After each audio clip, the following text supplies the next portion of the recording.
을 하는 거예요. 느낌이 이상해. 그래서 조금 분들은 사회주의자도 아닌데요. 그 말 떨어지자마자 이쪽 섰던 친구가 주먹으로 그냥 이쪽에 여기는 뺨을 그냥 주먹으로 치면서 그럼 뭐야 이 새끼야 그러면서 치는데 그 억센 주먹에 맞으니까 비틀리면 그냥 쾅 해지잖아요. 이쪽에서 반대에 있던 놈이 그냥 이 새끼야 그러면 또 치지. 그러니까 또 중간에 있던 친구가 이게 새끼야 뭐야 그럼 이 새끼야 그러면서 옆구리인 데를 그 배하고 옆구리인 데를 들이쳤는데 그냥 폭 쓰러졌어요. 쓰러지니까 새 놈이 그냥 뭐 그 막 걷어차고 밟고 짓이기고 하는데 눈에 막 불이 펄쩍 뛰고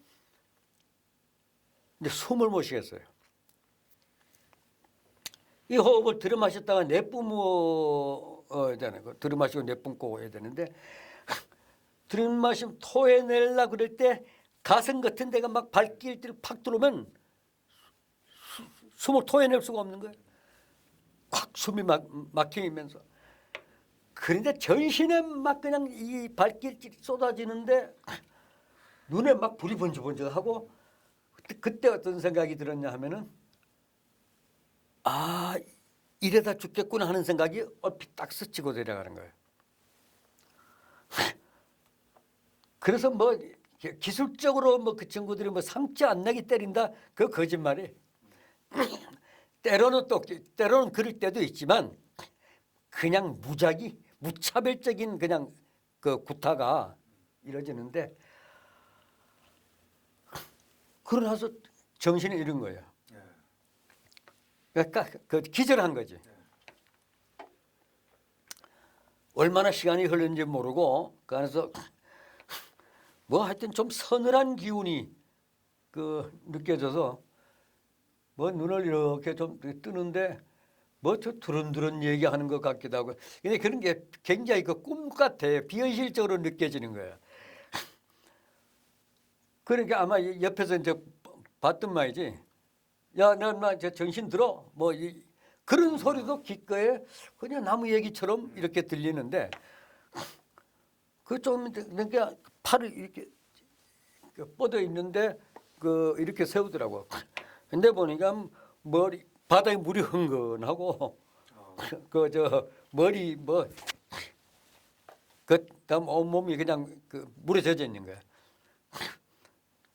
몸은 이거 물기가 마르고 뭐 했지만 바닥으로 막 그냥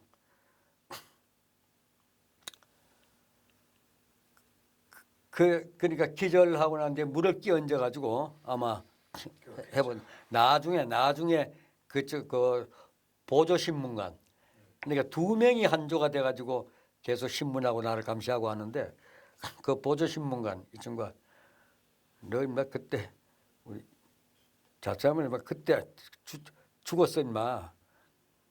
자기네들도 이게 잘못됐구나 하는 생각까지도 했다고 그러는 거 보니까 잘못됐구나 막 우리도 그런 생각했어 뭐 그 얘기 하더라고요. 그래서 어쨌거나 그 비몽사몽간인데 어쨌든 이렇게 세우니까 또 일어나서 그때서야 내가 이게 잡혀왔지. 그래 이제 그 침대 있는데 거기에 이제 캐비넷이 있었어요. 그 침대 난간을 그러니까 난간이 뭐 옆으로는 없고 그 머리 위쪽으로 이렇게 난간처럼 돼 있는 게 거기를 이제 손을 잡고 그건 이제 내가 캐비넷에 기대고 있었는데 어쨌든 기대고 혼자 서 있을 수가 없어요. 뭐 다리고 뭐고 뭐 힘도 하나도 없고 이상한 상태의 몸이 그러니까 식당 구타를 그렇게 기절을 할 정도로 이제 들어가자마자 그렇게 당했으니까 그렇게 서 있다니까 그 한 놈이 있다가 야 너 여기 어딘지 알아?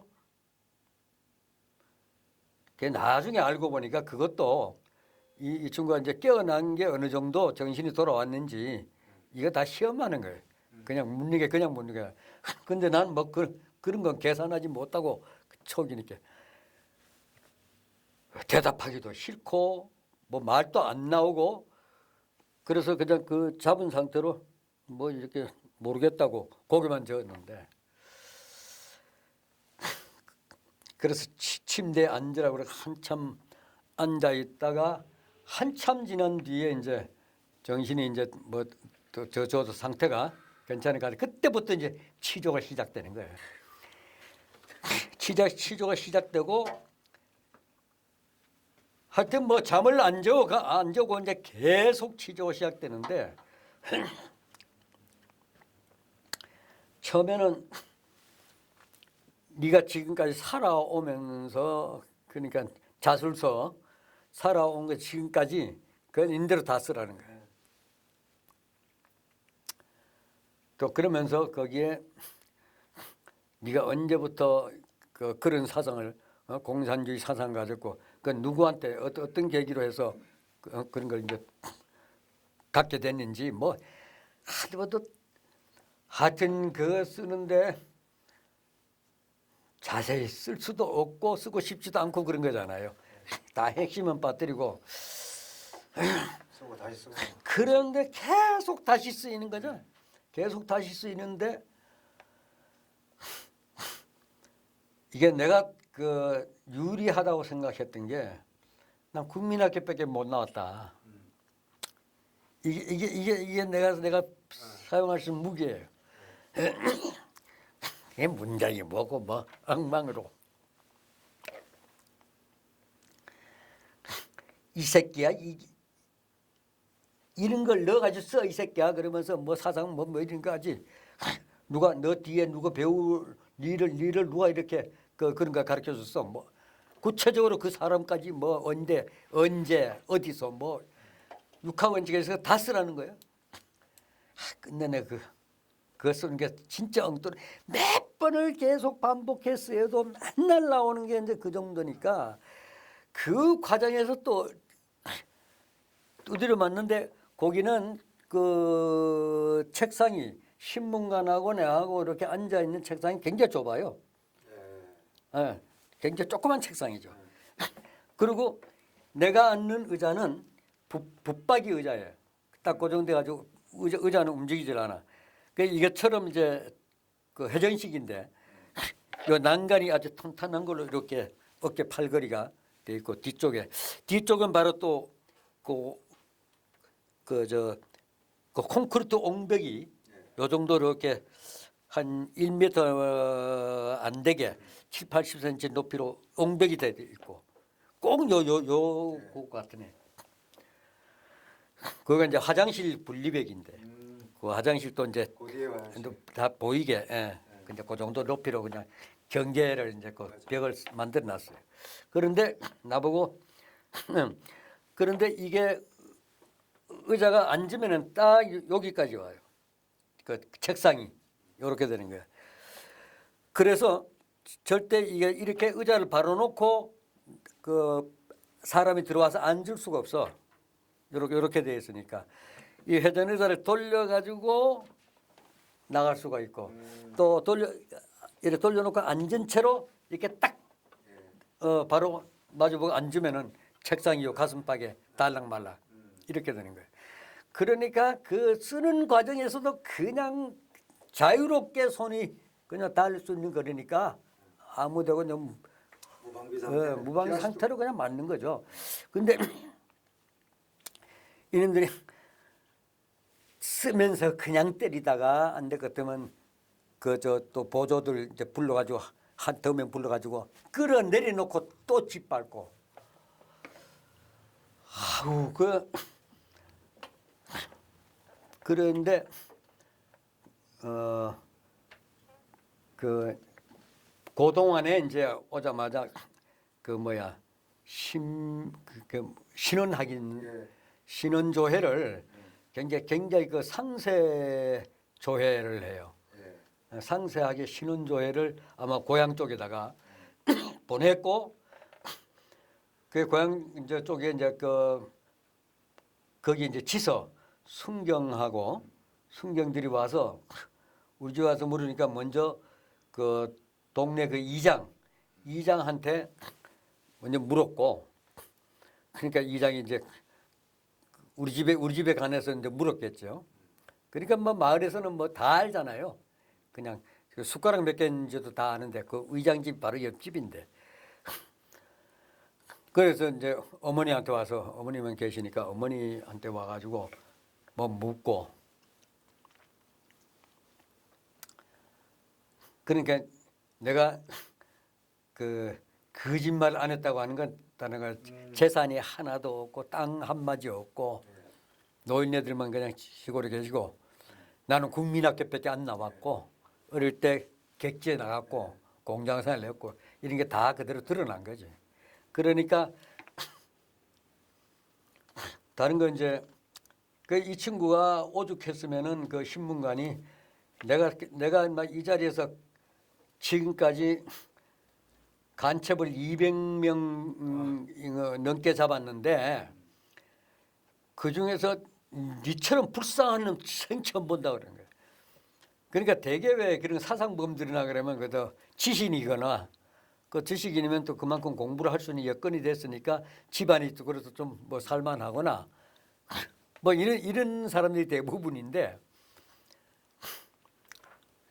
그래서 굉장히 또 동정하는 듯한 이런 그 말도 하다가 그래서 그 나중에 이제 안 되겠다 이놈이 나한테 너 처음에 그 얘기를 하더만 나는 이 자리에서 지금까지 20년 동안 간첩 200명을 넘게 잡은 사람이다. 내 앞에서는 추월하도 거짓말하는 건 통하지 않는다. 거짓말 하는 순간 우린 너를 사람 취급하지 않겠다. 묻는 대로 진실하게 대답하면은 그때 인격적인 대우를 해준다. 노골적으로 그렇게 얘기를 해요. 그래놓고 뭐 그 과정이야. 그 묻는 그 자체가 막 고문이고 그러면 그 요구하는 건 그거예요. 자기네들이 뭘 얘한테 요구하냐면 미리 정해놓고 있어요. 어릴 때부터 고생해서 그 자랐고 그래서 학교도 못 다니고 재산도 없고 배도 많이 골았고 자연스럽게 그 가진 사람들에 대한 또 불만을 가져왔고 그런 사회적 불만을 자연스럽게 그건 생활 환경이 그러니까 가져왔고 그러니까 이런 사회는 바꿔줘야 된다. 그래서 구체적으로 자기가 그렇게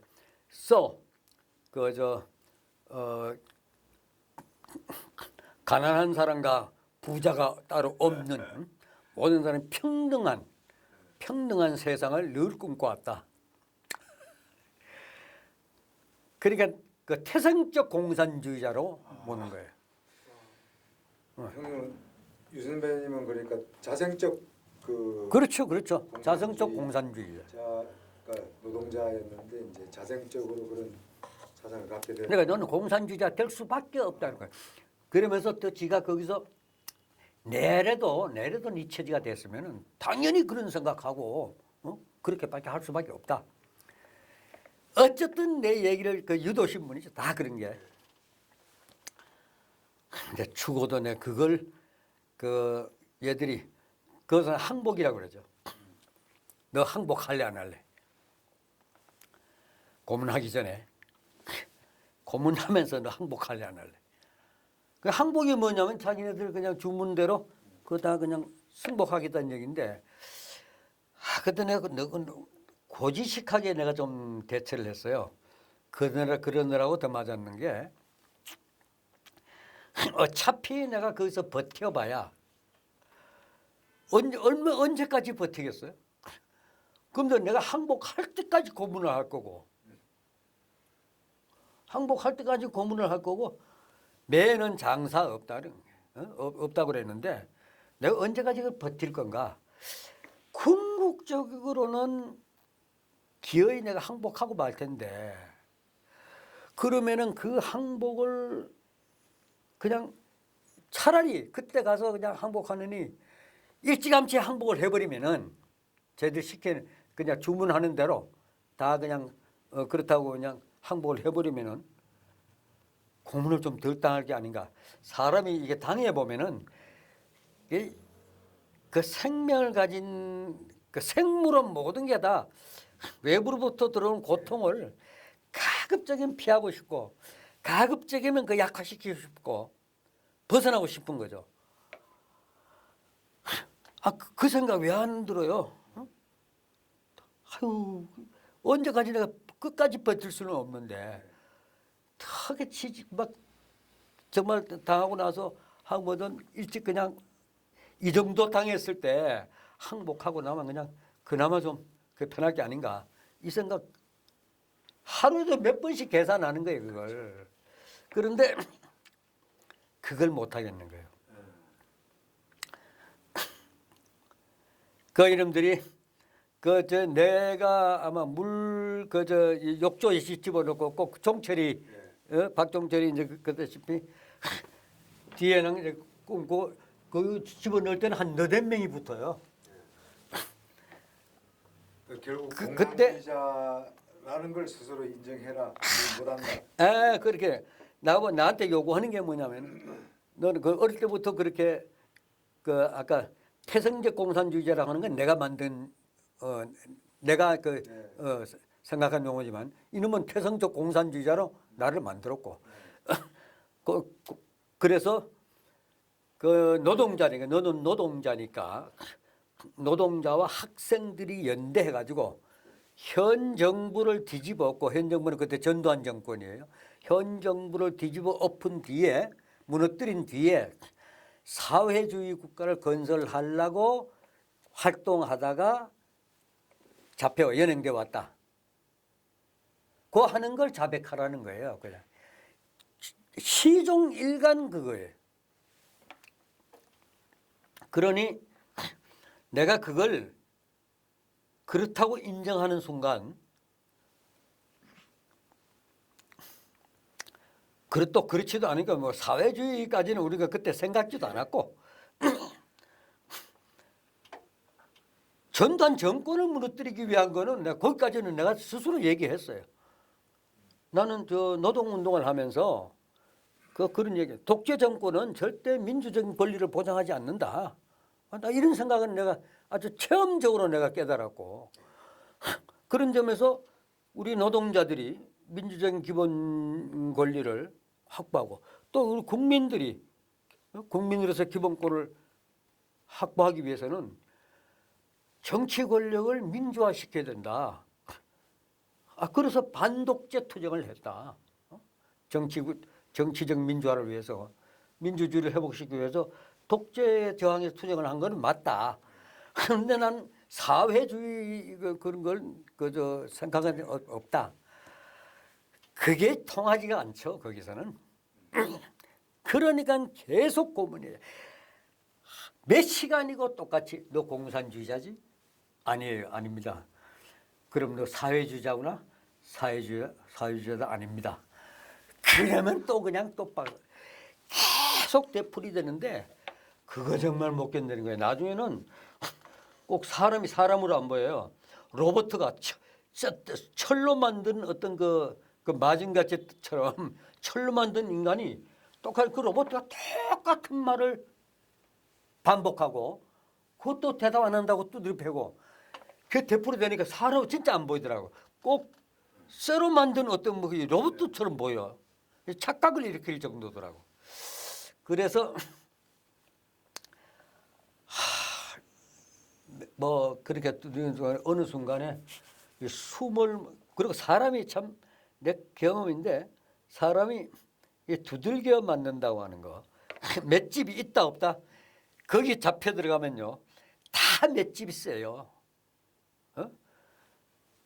물론 뭐 정도의 차이는 있죠. 더 강한 사람은 강한 사람대로 약한 사람대로 맷집이 다 있는 게 난 내가 그렇게 두들겨 맞고도 어쨌든 목숨이 붙어 있다고 하는 게 기적이라고 생각할 정도로 이게 재밌는 게 사람이 계속 이게 맞고 나니까 몸이 퉁퉁 부어가지고 퉁퉁 부어 있는데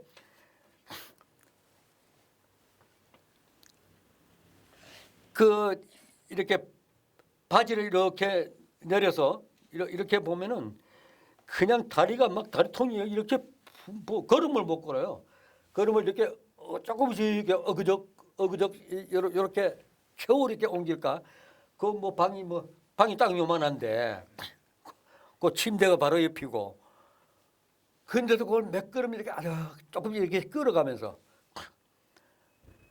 꼼짝 못할 때도 많고 뭐 이런데 이게 뭐 퉁퉁 부었는데 온 몸이 진짜 꼭 그 조폭들 문신 새겨 놓은 것처럼 그냥 시퍼런 그 피멍이 온몸에 다 드는 게 눈에 보이는 부분은 다. 그리고 내 머리가 얼굴이 하여튼 몇백 그릇 되는 것 같아. 엄청 무거워. 근데 이렇게 팔이 안 올라가요. 부어 있으니까. 그래 밥 먹은 기억이 정말 그 별로 없는데 아마 밥 숟가락 이렇게 겨우 이렇게 해서 뭐 이렇게 올렸을까 그런 기억은 조금 나는데 밥 숟갈 짓도 제대로 못 하고 퉁퉁 부어 있는데 한 번은 이게 얼굴은 도대체 왜 이렇게 무거운가? 근데 온 몸에서 부어 있고 뭐 피멍든 그런 상태가 그대로 있는 게 아니라 몸이 뭐 화끈화끈 그 열기가 뭐 얼굴이고 뭐고 뭐 열기가 엄청 풍겨내요. 그게 바로 독을 뿜어내는 거예요. 그게 맷독이라 그런 거 있잖아요. 맷독.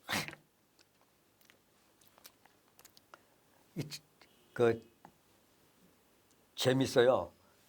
이게 그렇게 이제 부은 상태에서 두들겨 맞으면은 아프질 않아요. 예, 감각이 없는 거예요. 그냥 이런데도 막 그냥 세게 치면 얼음을 들고 툭뭐 이렇게 이런데 패드를 막 차고 하면 그냥 충격에 의해서 넘어지긴 하되 아픈 걸 몰라. 그리고 골병이 왜 맷독이라는 게 골병이 왜 드느냐면 바로 감각이 없는 거예요.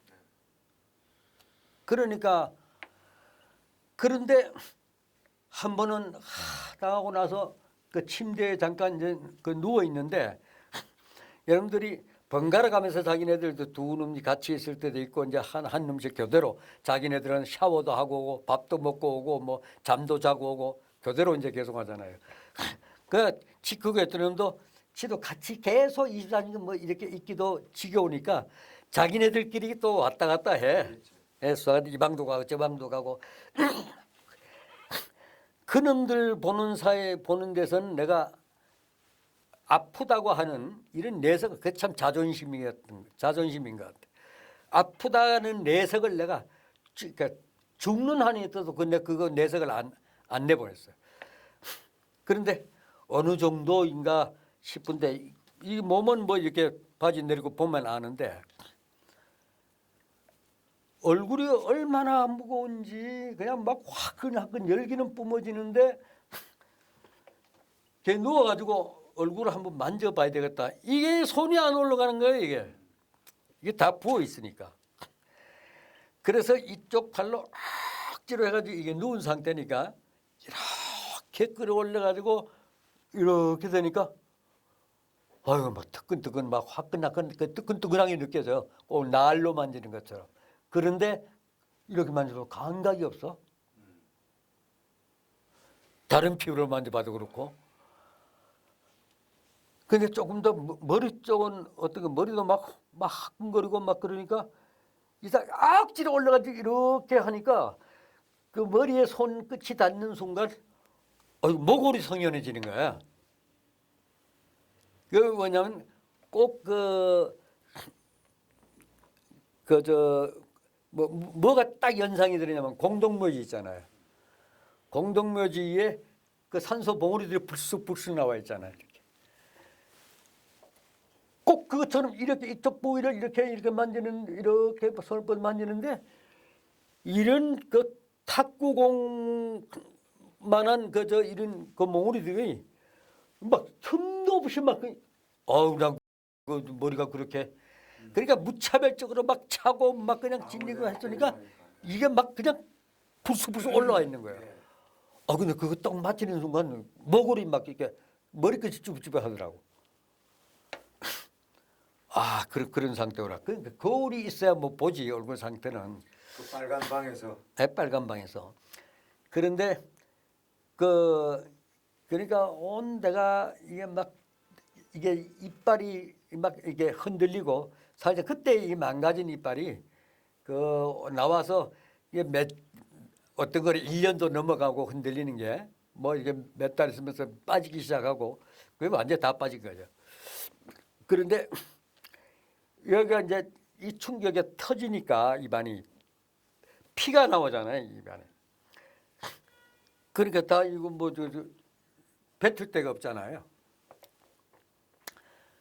그러니까 10만 원 중에서도 피가 입에 고이니까 입이 이제 한가득 되는 거예요. 침하고 섞인 그 피가. 근데 이 친구가 쓰다가 나 이렇게 대답을 이제 뭐 아니라고 그러고 뭐 어쩌든 근데 이 새끼야 그 뭐야 그럼 뭐야 이 새끼는 뭐 하여튼 이 주먹으로 치니까 이 머금고 있던 피가 퍽 튀어버리는 거지. 그러니까 조서 거기에 또 끝까지 다 책상 그또 이쪽이 바로 또 벽인데 벽이 요 뒤에는 그것도 그 옹벽 그 벌겋게 있는 거야. 이 친구가 놀라가지고 야 이 새끼 너 뭐 혓바닥 내밀어 봐 이 새끼야. 혀를 깨물자. 그런 줄 아는 거야. 내밀었지. 그러니까 혀는 깨무는 게 아니고 이 안에 터졌구나 알았죠. 그래도 의원님들은 뭐 하여튼 그 사람 취급을 안 하니까 기본적으로 아주 노골적으로 그 얘기를 해요. 처음에 우리는 그건 보니까 내뿐만 아니라 다 잡혀온 친구들이 다 그 얘기를 아마 들은 친구들이 많다 그런 거 매뉴얼화 돼 있었던 것 같아. 너 여기는 여자를 남자로 만들고 남자를 여자로 만드는 것 빼고는 모든 걸 다 할 수 있다. 그러니까 너 하나 죽는 거는 우리 눈도 안 깜짝거린다. 시체 말로 이렇게 너 여기서 죽으면은 저 휴전선 근처에 갖다 놓고 등어리 총 몇 발 갈겨버리면은 갈겨버린 뒤에 월북하는 놈 뒤에 쌌다. 그 저지시가 나오고 그렇게 발표만 시키니까 그만이야 개 죽으면 돼 이 새끼야. 뭐 아주 할 수 있는 그 위협은 말로 다 하는 거죠. 그 사람 취급 안 해. 진짜 눈도 안 깜짝거릴 친구야. 나는 거기서 있으면서 나중에 이제 종철이가 거기서 죽지만 숱한 사람이 죽어 나갔을 거라는 생각을 지금도 버릴 수가 없어요. 나도 거기서 조금 더 넘으면 죽는 거예요, 그냥. 막 숨 마시고 막 그럴 때. 우리가 7, 80년대에 80년대 학생 데모하다가 수배당했다가 그런데 수배당했다가 당한 친구들이 뭐 부산 앞바다에서도 발견되고 어느 저 금강 강둑에서도 발견되고 뭐 온갖 데 다 발견되잖아요. 우리가 의문사 아니 뭐 돈이 있어가지고 강도를 당했겠어요. 도망 다니는 친구들이 수배돼가지고 그게 정말 의문사 그거 조사하기 위해서 대통령 직속기관으로 의문사 진상규명위원회까지도 만들어서 밝히려고 그랬지만 워낙에 그걸 한 가담된 놈들이 뭐 자기들 다 연루되고 했으니까 그런지 스스로 양심 고백을 자백을 안 하고 해서 성과는 그렇게 많지는 않았지만은 숱하게 그렇게 죽었잖아요. 그 어디 그런 사람 왜 죽었겠어요? 그런 학생들이고 노동자들이고 그건 바로 충분히 뭐 어마어마하게 죽을 수밖에 없는 그런 거였다. 다행히 박종철 그 종철이 같은 경우에 그게 사건화됐다고 하는 거예요. 그래서 알려지게 된 거고 그건 사실상 기적이죠, 기적. 거기서 사건화된다고. 내가 설령 그 잡혀가서 그 죽으면은 누구도 몰라 내가 그 잡혀온 걸 본 사람이 없어. 그렇죠. 예비군 훈련장에서 그냥 거기는 그 사람들이 뭐 나를 뭐 전부 다 그 객지에 나온 사람들이 뭐 관심 안 하면 모르는 뭐 거죠. 모르죠. 그 8월 2일경에 연행이 되셨는데 그러면 거기 보통 3주 정도 그러니까 열흘 해서 열흘 또 연장해서 3주 정도 거기에서 집중 그렇죠, 그렇죠. 그 중간에 이렇게 경찰서 보내거나 그러지도 않고 그냥 아니 거기서 계속 근데 나 같은 경우에 어쨌든 며칠 전에 숨을 못 쉬겠더라고요. 그 숨을 못 쉬어서 숨을 못 쉰다고 하니까 말을 또 하기 힘들잖아요. 숨을 쉬려고 그러면 막 아파 죽겠는 거예요, 가슴이. 그래서 나한테 절대 아프다는 얘기는 안 하지, 그냥 죽더라도. 근데 말을 하려고 그러면 막 통증이 팍 갑자기 오니까 말을 못 하는 거예요. 그래서 숨을 제대로 못 쉬고 하니까 야, 인마 너 왜 그래? 그래서 글쎄요, 뭐 가슴이 숨을 좀 못 쉬겠는데 그랬더니 그게 아마 심각하게 생각했던 말이에요. 그 수사관 3명을 불러가지고 나보고 이제 경찰병원에 가서 갔다 오라 그래서 거기서 엑스레이 찍고 뭐 했는데 나한테 얘기는 하지 않아. 이거 부러진 거 절대 얘기하지 않지. 근데 금이 간 거예요. 그 갈비가 3대. 금이 갔을 때 얼마나 아파 그냥. 근데 그거 그대로 놔두면 골수염이 되거나 뭐 그렇잖아요. 그러니까 약을 그것을 줘주는데 나보고 너 이 새끼야 너 옛날에 폐병 알았지? 어? 그러니까 그걸로 그냥 뒤집어 씌우는 거지. 그 폐병이 내가 알았지만 그렇게 모질게 그렇게 아프고 그건 아니잖아. 그래서 말은 모른 척하고 그냥 그 아마 소염 진통제 뭐 이런 거 줬을 거예요. 병이 더 도지진 않았습니다. 예. 그러니까 그래서 도지지는 못하게. 그런 와중에서도 그냥 계속 하여튼 두들겨 맞고 아유 그건 뭐 정말 끔찍했어. 그 무렵에는 이태복 씨나 나머지 사람들도 많이 잡혀온 상태였으니까 그렇죠. 내보다 미리 잡혀 간 거지. 그래서 이제 나중에 경찰서로 이렇게 이감됐나요? 그렇죠. 우리는 이 친구들이 처음에 그러니까 몇 번 위에 방침이 바뀌는 것 같아요. 1차 조사를 끝내놓고 그러니까 진술 조서만 한 4번 내 기억상으로 4번 5번인지도 모르겠어요. 4번 정도 원래 이제 조사 끝났다고 생각하는데 다음부터 바로 또 해가지고 또 진술서를 꾸미고 했는데 방침이 바뀔 때마다 달라지고 또 고문하는 뭐 이런 강도도 달라지고 그랬는데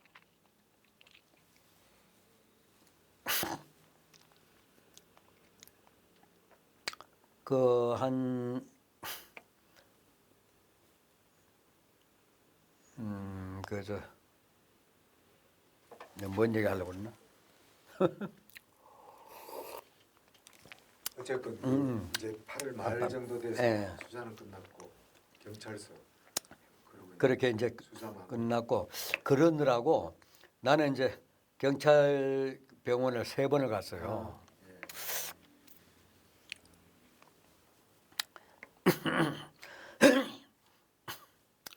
뭐 엑스레이도 찍고 뭐 다른 데도 이제 검사하고 뭐 근데 아마 그 갈비뼈 부러진 거 저만 아는 그것만 이제 문제 있다 생각했는지 근데 난 그때부터 밥을 그 교도소 들어가서도 전 서울구치소 넘어가서도 밥을 못 먹었는데 먹으면 그냥 토해내요.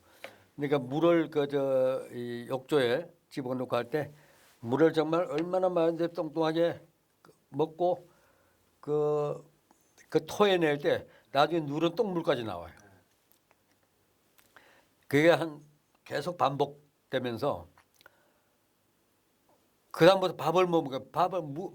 나중에 물을 마셔도 이게 토해내게 되는 거야. 그래 초기에 구치소에서 굉장히 이제 고생을 한 게 뭐 식사를 할 수가 없으니까. 그래서 또 병사에 가 있었죠. 아, 병사에 있었고 서대문 구치소? 예, 서대문 네. 구치소에 병사 그 재판 끝나고 이제 내가 1심에서 내가 유일하게 집행유예로 나왔는데 우리가 25명 중에서 한 사람은 불구속이 되고 박태주가 그때 불구속이 됐고 그 친구는 이제 무죄 1심에서 무죄 판결 받은 거지.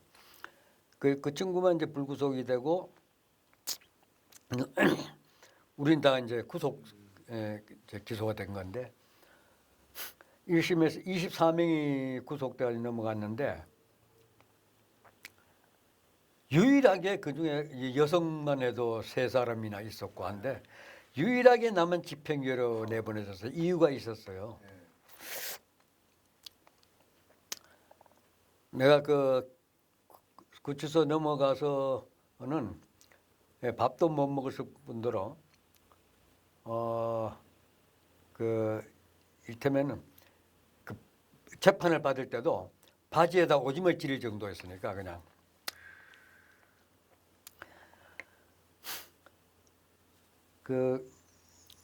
그래서 1심 그 재판하는 과정에서 그 바지에다 오줌을 지르고 그래서 영 뭐 오줌이 질질 그러면 그 화장실 좀 갔다 오겠다. 우리 같은 사건은 이제 단독 판사가 아니고 합의부잖아요. 그 재판장이 내 몸 상태를 이제 알았죠. 내가 또 진술도 했고.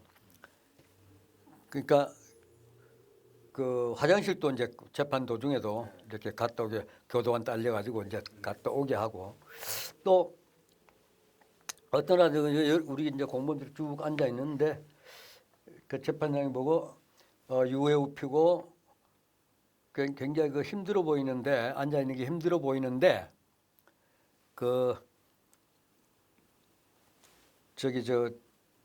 피의자 대기실 법원 옆에 딸린 대기실에 가서 좀 누워 있다가 이따 호명하고 부르거든 들어라 그러면서 교도관 시켜가지고 데려 나가라고 그렇게 해서 누워 있다고 오고 그래서요 재판부에서도 몸 상태가 더 이상 수용 생활이 불가능하다고 어렵다고 하는 걸 이제 알게 된 거죠. 그 살벌한 전두환 초기 재판부에서 저서도 나한테 그 재판장이 그렇게 할 정도로 몸 상태가 아주 나빴던 거죠. 그럴 정도로 하여튼 그 엉망이었고 그런데 그나마 한두 달 이렇게 있으면서 집사람이 요가책을 들려주더라고. 영치인물로. 요가책을 보면서 요가 좋다는 거 이게 들은 거는 있고 그래서 처음에 요가도 지도를 받지 않으면 힘들잖아요. 그 호흡법에서부터 뭐 아사나이 동작하는 거 그리고 뭐 이 식이요법 명상이야 제한된 뭐 그러니까 공간에서 어쨌든 호흡을 계속 그 이제 하고 근데 요가 진짜 무서운 게 난 그래서 요가에 대해서는 또 이상한 미신 같은 걸 갖고 있어. 지금도 내가 죽을 병이 걸렸다. 그럼 내가 요가만 하면 반드시 난 고친다. 살아난다. 이런 생각까지 몸을 가질 회복시켰어요. 예? 몸을 회복시켜. 예, 가질 정도로 그 계속 이게 처음에는 호흡이 안 되던 걸 계속 이렇게 하니까 이게 정확하게 호흡을 하라고 한 책에 쓰여 있는데 이게 바로 정확하게 호흡하는 거구나. 그 동작도 이제 그 동작에 맞춰서 호흡을 하고 뭐 이렇게 하니까 굉장히 좋아요. 한 2달 딱 하고 나니까 자신감이 붙는 거예요. 난 옥사 할 줄 알았어요. 처음에는 그렇게 생각했어. 근데 한 8월 말경에는 이제 그 서대문구치소로 이감되고 재판을 받고 이런 과정이었죠. 그렇죠. 그 이후에는 그리고 그 구치소에 넘어가서도 2달 동안 그 11월 초까지 가족이고 뭐고 면회일체 금지.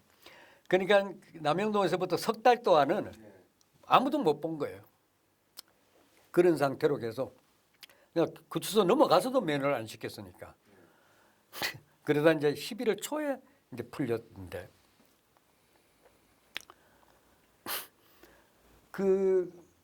그러니까 집사람이 이제 그 요가 책을 들려는데 하여튼 그게 나를 굉장히 살려준 거예요. 몇 달 동안 이렇게 딱 호흡을 하고 하니까 자신감 붙는 게 지금 5년은 살 수 있겠다 속으로 느낌이 그렇게 오고 그것도 밥도 이제 꼭꼭 씹어가면서 조금씩 이제 그렇게 1심 이제 재판이 끝나갈 때쯤 되면 상당히 이제 그 고른 것들이 회복이 되어가는 그런 상태였어요. 근데 워낙에 초기 재판서부터 내가 뭐 몸 상태가 막 엉망이었고 그러니까 유일하게 내만 1심에서 그 집행유예 하는 사람도 없는데 유일하게 내만 집행유예로 그래서 딱 6개월 있다 나온 거잖아요. 그러면 82년 2월에 이제 82년 1월에. 그런데 나와서도 이제 요가는 계속하면서 그런데 노동자들이 이게 유명 인사들 같으면은 뭐 서울대 병원이고 어디 한양대 병원 어디 병원이고 그저 한 번씩 휴식하잖아요. 그저 교도소 갔다 오면은 노동자는 그런 게 없잖아. 갈 엄두도 뭐 못 내고 갈 생각도 안 할 뿐더러 집에서 그저 저 몸조리 하는 건데 요가 하면서 그래도 또 몸이 좀 회복되니까 어떻게 살아? 또 먹고 살 궁리 해야 되잖아. 그래서 또 몇 달 동안 그 몸조리 한 뒤에 취직을 했어요. 또 공장 일을 이제 그 한일락기라고 그때 대우그룹에서 대우 그 피아노 만드는 회사요. 피아노. 주안에 5공단에 있는 이후에 대우전자 됐던 데인가요? 그건 저기 요즘은 경기도 의왕이지만 그때는 군포. 6월경에 82년 그럼 6월경에 81년 뭐 어쨌든 그쯤 됐을 거예요. 여름 그쯤 되겠네. 한일학기 6월 정도 아마 그 더울 때 조금 그럴 때요. 근데 거기서도 한 달이 채 못 됐네. 20 며칠 만에 신원이 탈로 나가지고 그러니까 안양 살면 안양 경찰서의 정보과 형사들 둘이가 담당으로 배치가 되니까 기본적으로 항상 저 삼원섬에서 해고당한 이후부터는 그 공안기관 이런 그 담당자들의 어떤 그 소나기를 벗어날 수가 없었지. 그냥 그런 친구들이 뭐 하루만 미행하면 어디에 출근하고 하는 거 알 거 아니야. 그러니까 바로 그냥 뭐 되니까 해고되죠. 아휴, 그것도 싸우다가 이거 뭐 싸워봐야 그 당시에 복직이라고는 또 나같이 찍힌 사람들이 복직이라고 하는 게 이건 뭐였고 또 한 사람이 그렇게 싸우는 거 이슈도 안 돼요. 예. 그 당시에 뭐 산업선계하고도 난 이제 결별하고 사실상 그쪽으로 간 건데 그러니까 뭐 그래서 그 박태연이가 아마 그때 내 공장 다니기 조금 직전 4월 달인가 2심에서 나왔어요. 2심에서 박태연, 김병구 뭐 이렇게 신철영 이렇게 몇 사람이 집행유예로 나는 1심에서 혼자 나오고 2심에서 나왔는데 그 박태원이가 한번 이제 출소해가지고 집에 왔길래 우리 집사람하고 그 내가 제안을 한 거지. 야 태연아 저 현경이 엄마하고 우리 집사람이 현경이 엄마랑 그 저 포장마차 어떠냐? 그 포장마차를 그 이제 그때는 경수산업도로지 그게 경수산업도인가? 아니 경수산업도로죠. 예, 수인선 산업도로가 주안에서부터 이렇게 그 수원까지고 그 서울서부터 이렇게 수원까지 그게 이제 안양을 통해서 이제 그 의왕 그 수원까지 가는 경수산업도로지. 그 산업도로 옆에 포장마차를 하면 그죠? 포장마차를 했어요. 포장마차를 하면서 근데 거기에 포장마차를 하면 될 텐데 포장마차 아무도 하는 사람이 없어. 근데 그 몇 달 전까지만 해도 했었대요. 근데 워낙에 단속이 심해가지고 그냥 후리가리로 뭐 3일도리로 그냥 쓸어가 버리고 단속이 나와가지고 산업도로변에 그걸 이제 한다고. 그래서 감히 엄두를 못 냈는데 내가 포장마차를 이제 둘이 하라고 제안을 하고 그래서 포장마차를 이제 안양시장 가서 하나 구해가지고 둘이서 이제 나는 아침 새벽같이 가서 그 안주거리 이런 거 사가지고 장만해주면 둘이 끌고 나가서 그 추운 그때는 이제 겨울에 가을쯤 시작했구만. 태연이 나오고 난 회사에서 해고당하고 82년 말이네. 그렇죠. 가을 정도예요. 후반 그러니까 가을 정도 되죠. 시작해서 둘이서 장사를 곧잘 했어요. 근데 우리가 생기고 나니까 며칠이 안 돼서 금방 8개가 생기는 거야. 포장마차가. 이게 못하다가 이상한 사람이 뭐 한 사람이 포장마차를 겁도 없이 하니까 그리고 또 며칠 동안 또 장사를 하는 걸 보고 바로 한 집 두 집 생기기 시작하는 게 그냥 금방 그렇게 생기는 거야. 그 내가 그랬어요. 그 담당들이 하루는 그 포장마차 할 때 그 저 안양경찰서에서 정보과 그 담당 둘이 왔길래 나 이 포장마차 한다. 공장에서 다 쫓아내고 그 포장마차 할 때 했더니까 이 단속 나오는 거 그건 저 권영사인데 권영사하고 영사하고 책임져.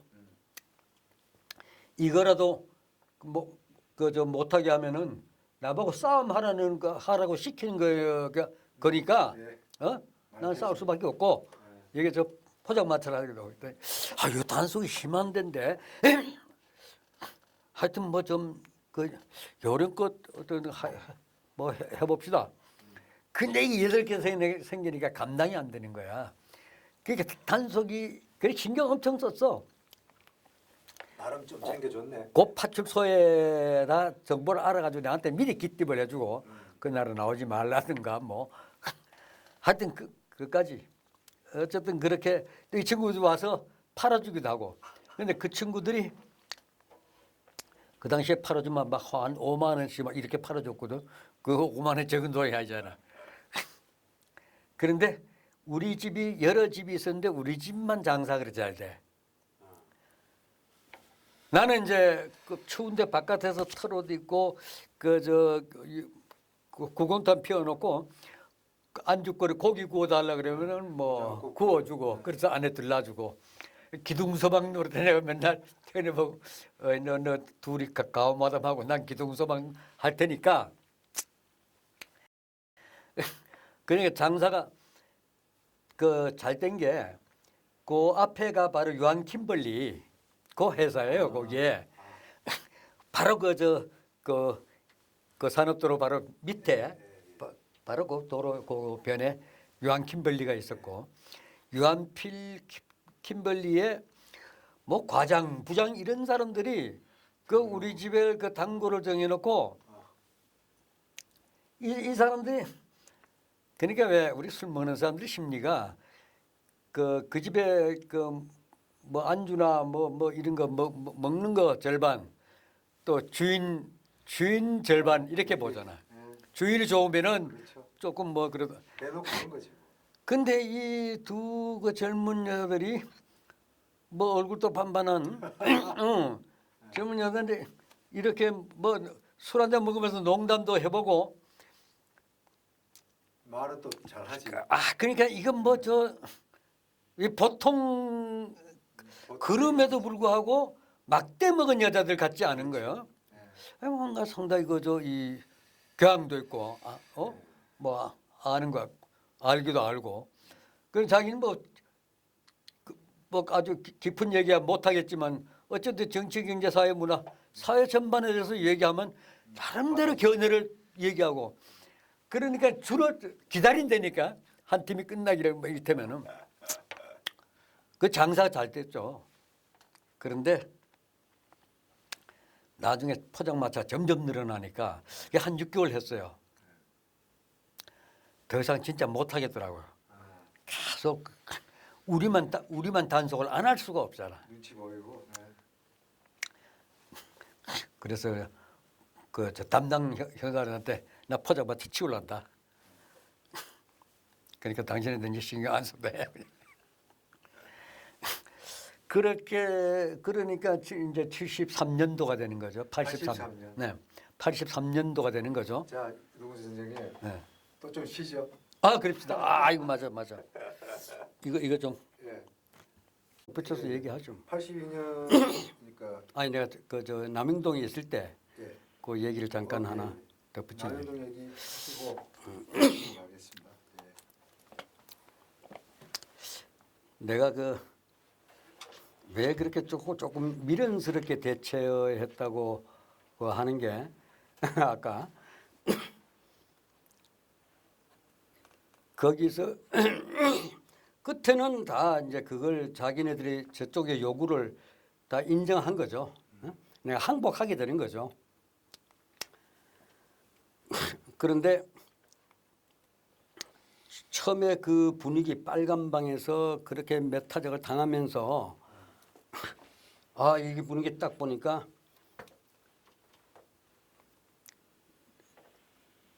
이 내가 언제까지 버틸 건가? 끝내는 종국에 가서는 끝내 내가 항복하고야 말 텐데 빨리 일찍 했으면 좀 덜 당하게 할 게 아닌가? 이 계산을 내가 하면서도 그걸 할 수 없었던 게 그 당시로는 내가 딱 항복하는 순간 쟤들의 얘기를 주문대로 그걸 인정하는 순간 나는 저놈들이 합법적으로 나를 죽일 거라고 하는 생각을 했어요. 그러니까 사형시킬 거라고 생각했죠. 그러면서 사형도 이 고통을 당하느니 진짜 차라리 그냥 깨끗하게 죽을 수만 있으면은 그게 훨씬 더 내가 좋겠다. 이 생각을 해요. 한편으로. 하면서도 그걸 못하는 거예요. 항복을. 아예 나만 죽이고 끝나면 되는 하겠는데 이게 내가 만약에 그걸 이제 저 항복을 하고 나면은 그때 우리 딸내미가 이제 그 첫돌 지냈지. 예. 내가 잡혀갈 때쯤이면 이제 첫돌 지낸 지 얼마 안 되잖아. 네. 예, 한 1년 반 정도 되네. 얼마나 이뻐. 그 이쁜 딸내미가 내가 그렇게 해서 사형을 당한다고 했을 때 저 아들 아버지는 빨갱이 짓 하다가 그 사형을 당했다. 평생 그 멍에를 안고 짊어지고 그 살아갈 걸 생각하니까 아 이건 도저히 못하겠는 거예요. 딸내미 그 이쁜 딸내미 생각이 나서. 또 하나는 우리 뭐 그때는 엄마 아버지 다 살아 계시고 형제들 뭐 다 살아 있고 그 집사람 저 여자 남편은 뭐 그렇게 해서 빨갱이로 해다 죽었다. 우리 저 노인네들은 그 아들 그 빨갱이 아들도 가지고 저 고생이다 뭐 아 내가 사랑하는 가족들한테 그런 그 멍이를 그 짊어지게 하고 갈 수는 없다. 이 생각이 들어서 내가 정신이 있는 한 나중에 가서 전국에 가서 내가 정말 더 이상 견딜 수가 없고 그야말로 인사불성 상태에서 항복하게 되니까 그때는 하나님도 용서하시겠지 이 생각하면서 버틴 거예요 그냥. 그러느라고 그냥 계속 저놈들은 주문이 그건데 그걸 아니라고 그러니까 그 과정에서 그 당할 수밖에 없는 거 그 안에서는 뭐 그냥 그래서 못됐고 그 신문 과정에서 나한테 계속 너 공산주의자지 아닙니다 그러면 너 사회주의자구나 아닙니다 그러면 몇 가지 이게 계속 반복되는데 나중에는 한 데서 어쨌든 내가 빠져나가려고 나는 기본적으로 난 그 기본적으로 주의자가 아닙니다 그랬어. 주의라고 하는 걸 그 주의자라고 하는 말 자체를 싫어합니다. 너 왜 싫어해? 인간이라고 하는 존재는 무한한 가능성과 그 자유로운 존재인데 무한한 가능성을 갖고 있는 자유로운 존재인데 어떤 그 특정 이데올로기 속에 그 무한한 가능성과 자유로움을 가진 그 인간을 특정 주의라고 하는 특정 그 이즘 속에 인간을 닦고 제한시키려고 한다고 하는 점에서 난 주의 자체를 그 이즘 자체를 싫어한다.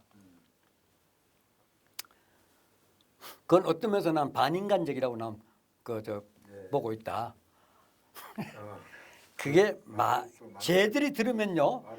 쟤들이 들으면 저는 이해 못하는 것일 수도 있고 걔들 기껏해봐야 걔도 방첩대 출신이라 그랬거든. 그러니까 아마 그 당시에 중고등학교 나왔으면 잘 나왔을 거예요. 그런 친구들이. 그러니까 그런 이 내 말하는 의미조차도 잘 모를 뿐더러 그걸 인정했다가는 그 수사가 안 되잖아요. 그러니까 나보고 이 새끼 말장난한다고. 또 그러니까 그냥 어떤 말을 하든지 자기네들 주문에 벗어나는 말을 하면 그냥 맞는 거예요. 말 안 하면 안 하는 대로 또 두들겨 맞는 거야. 너 말 안 할 거야? 이 새끼 안 할 거야 그냥. 그러니까 해도 맞고 안 해도 맞는데 말하는 동안에는 안 맞아요 그냥. 그렇죠. 어? 그러니까 이 말이든 저 말이든 근데 내 그 생각은 평소에 하고 있었던 거예요. 그야말로 이 주의라고 이즘이라고 하는 거. 난 무슨 주의자일까? 뭐 이런 생각도 하고 이즘 특정 어떤 이데올로기 속에 사람 같이 있는 걸 난 기본적으로 그런 점에서 나는 좀 아나키스트적인 좀 좀 영어로 좀 자유롭고 싶었던 이런 성향이 나한테는 있었던 것 같아. 예. 그거 말장난 한다고 그냥 두들겨 맞는데 이놈이 뭐라 그러냐면 그래? 그 시큰둥하게 펴놓고 너 주의가 싫다고? 너 주의자 돼야 돼 이 새끼야. 아예 내놓고 주의자 돼야지 이 새끼야. 그러면서 또 압박하기 시작하는 거죠. 며칠 동안 그걸로 시달리다가 나중에 굳이 내가 주의자가 돼야 된다고 한다면은 기본적으로 난 주의 이력을 싫어하지만 주의자 굳이 돼야 된다고 한다면 난 어릴 때부터 기독교를 신봉해 왔고 우리 기독교인들은 하나님 나라를 신봉하는 사람들이다. 어? 그러니까 굳이 주의자라 그걸 주의라고 얘기한다면 하나님 나라의 주의자다. 그러니까 이놈이 듣기는 얼마나 웃기는 얘기예요. 근데 난 내가 말하는 이상 안 맞으니까 그래 하나님 나라 주의자 이 새끼 그러니까 실제 그랬어요. 그럼 지금 현재 피의자가 말하는 하나님 나라는 어떤 나라입니까? 이 써놓고 나서 야 이 새끼 네가 말하는 하나님 나라 어떤 나라야? 어떤 나라를 말하는 거야? 그래서 예 우리 기독하고 예. 그래서 지가 써놓고 나서 이제 그렇게 그러니까 책상에서 좋으니까 다 쓰는 게 다 보여 글자 막 그는 글씨책 가지고 다니는 게 눈에 선해요. 그 어떤 나라 그래서 이것도 뭐 하면 무조건 맞는데 어떻게 하면 덜 맞을까? 뭐 이 계산해가면서 우리 기독교에서 말하는 하나님 나라는 하나님의 신의 주권이 행사되는 나라를 말한다. 그야말로 고도 신학적인 이 친구는 못 알아들어요. 그런 얘기는 신의 주권이 실현되는 나라다. 그 신의 주권이 그게 어떤 건데? 우리 기독교에서는 그 하나님의 주권, 하나님을 정의의 신, 자유의 신, 평등의 신, 평화의 신으로 본다. 그럼 하나님의 정의와 자유와 평등과 평화가 실현되는 나라. 이걸 바로 하나님의 주권이 실현되는 나라라고 표현하고 있고 그걸 우리는 믿는 사람들이다. 기독교네. 그러니까 이 친구가 지금 피의자가 말하는 하나님의 나라는 이 지구상에 현재 존재하고 있습니까? 이렇게 써놓고 나서 그럼 네가 말하는 하나님 나라 지금 현재 지구상에 있어 없어?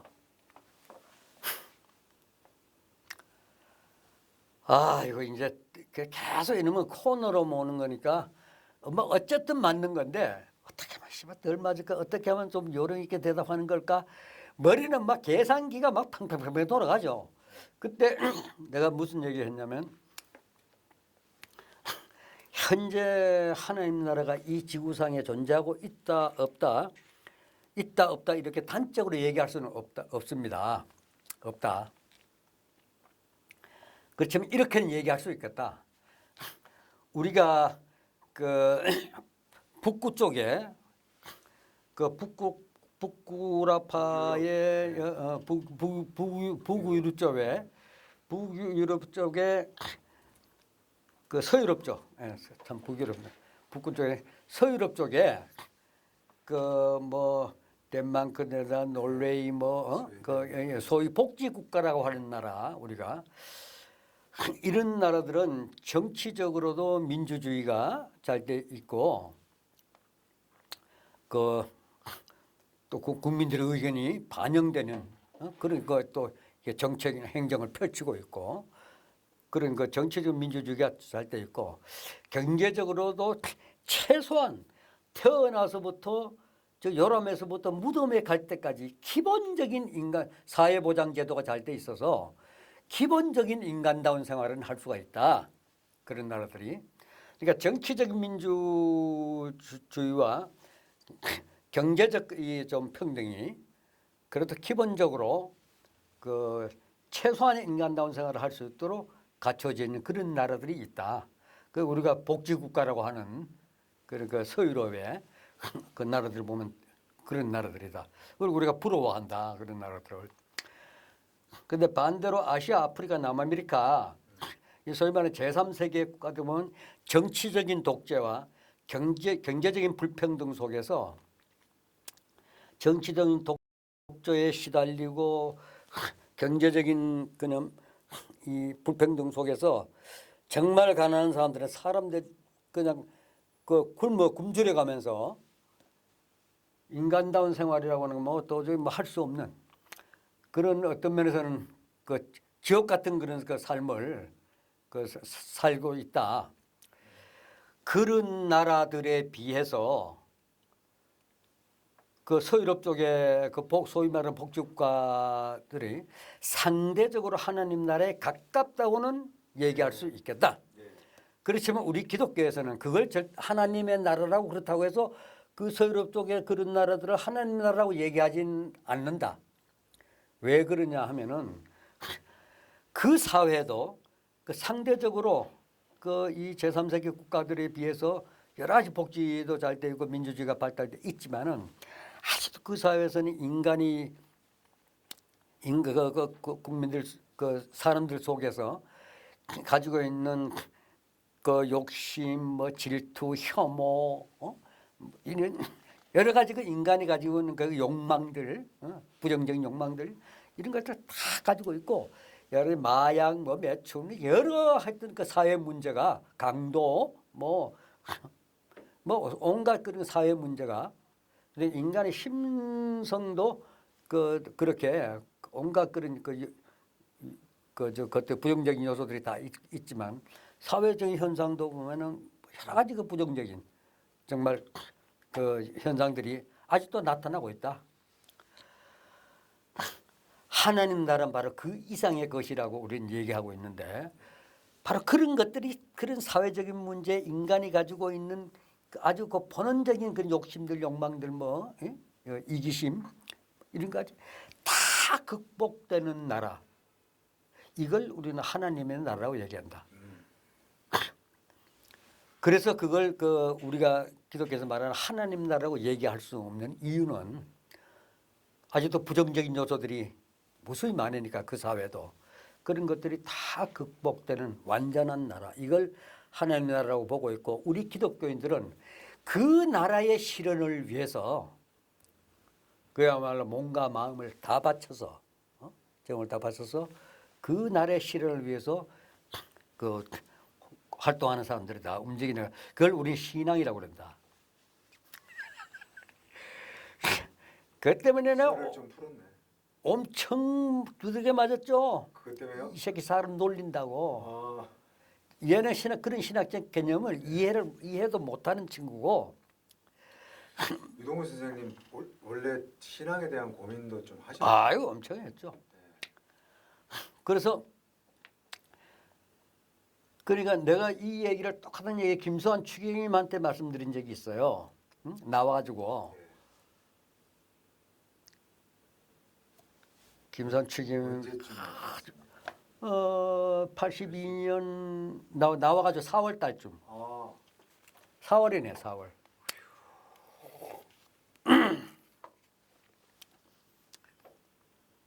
그런데 그 얘기했다고 이놈들이 공부는 그냥 또 다시 막 하는데 그래서 어떻게 했어요? 내가 그 네가 말하는 하나님 나라가 뭐야 공산주의 맞지? 예. 뭐 당하고 나서 기진맥진한 상태에서 예 맞습니다. 그러니까 다 그 흥정까지 해요. 예. 그럼 내가 어떻게 적으면 되겠습니까? 뭐 어떻게 진술하면 되겠습니까? 뭐 방법이 없으니까 지가 저 뭐라고 쓰냐면 또 웃기는 게 제가 잘못 얘기를 잘못했습니다. 제가 믿는 기독교의 하나님 나라는 바로 마르크스의 이 친구를 과학적 사회주의란 말을 그 용어를 그렇게 그 쓰기를 좋아해요. 일단 마르크스주의라고 하는 것보다는 과학적 사회주의라고 얘기하는 게 훨씬 더 어떤 그 지적 뭐 이런 그 냄새를 풍긴다고 생각했는지, 그러니까 중고등학교 정도의 졸업을 한 사람으로서는 그런 게 상당히 이제 상대방한테 자기 어떤 그 지적 뭐 수준을 이제 나타내는 용어로 생각했던가 봐. 그러니까 카피타면 과학적 사회주의를 느꼈어요. 확실하게 이제 그 발갱이로 잡아야 되니까 그 용어가 자꾸 막 그런 것일 수도 있고, 근데 꼭 어떤 그 나한테는 과시 같아. 그 한때 그러니까 예, 제가 말하는 기독교 하나는 바로 마르크스의 과학적 사회주의를 얘기하는 겁니다. 그 넣고 이거 맞아? 그러니까 어떻게? 예, 예. 근데 그 얘기를 그걸 김수환 추기님한테 나와가지고 그들었어요.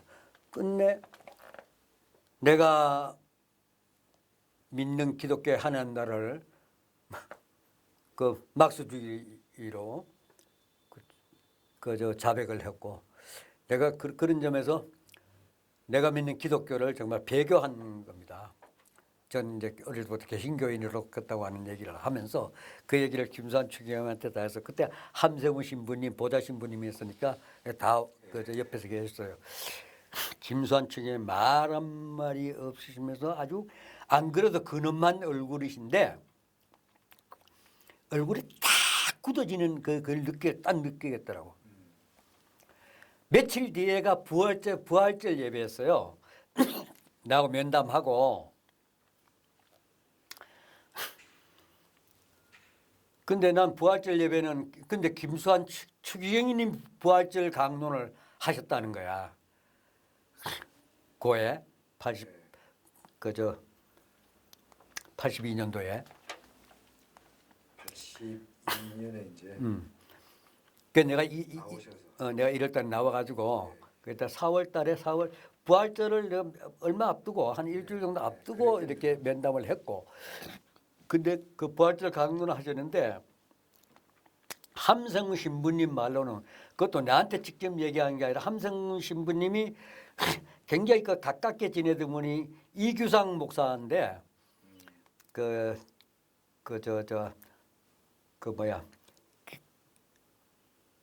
기장에 이규상 목사가 친해요. 그 이규상 목사님이 그 부활절 지내고 나서 며칠 안 됐는데 나한테 전화가 왔어. 집으로 전화가 왔는데, 아, 유 선생, 그 어제 함성 신부 만났는데, 함성 신부가 그 유 선생이 그 추기경님한테 얘기 말씀드린 것 그 얘기 하시면서 하면서 추기경님 지금까지 강론하신 중에 제일 강력하게 강론을 하셨다고, 강력한 내용으로 그 얘기를 이제 나한테 이규상 전사가 이제 함성 신부한테 듣고,